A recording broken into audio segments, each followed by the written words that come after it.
Good afternoon, everybody. I'm very pleased to announce that Bernard Hogan-Howe has been appointed as the next Commissioner of the Metropolitan Police. Bernard has an excellent track record as a tough, single-minded crime fighter.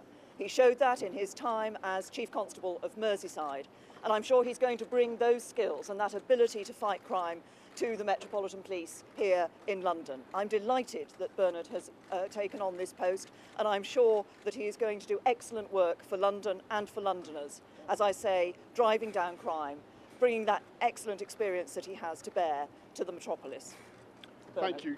Can I just add to what the Home Secretary said and say there was a very strong field today, but I think the Home Secretary and I were agreed that Bernard's performance was outstanding, and he really commended himself above all by his relentless focus on building on the work of Sir Paul Stevenson and Tim Godwin in driving down crime. And Home Secretary has alluded to what happened in Merseyside, where crime came down by 40% in 3 years.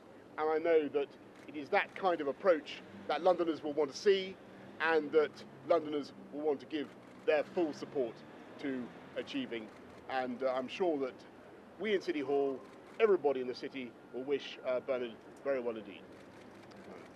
Home Secretary, Mayor, ladies and gentlemen, just to say first of all thank you for the great honour that I've received in terms of being selected as the Metropolitan Police Commissioner. Professionally, it's the highest accolade that any police officer could have.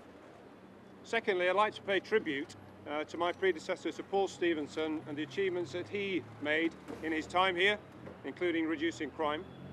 I also want to pay tribute to the other people who applied for this job, particularly to Tim Godwin, who over the last year has helped to keep the Metropolitan Police in a really clear and focused place. And finally, just to say a few words to the people of London, which is that I intend to lead the Met so that it makes criminals fear, that it keeps the trust of the public of London in the Metropolitan Police, and finally a Metropolitan Police that the Metropolitan Police officers and staff are proud of. And now I'd like to go in and start work, but particularly to remember that the idea is to make the criminals fear the police and what they're doing now, and make sure that they are stopped from committing crime and will reduce crime over the coming years.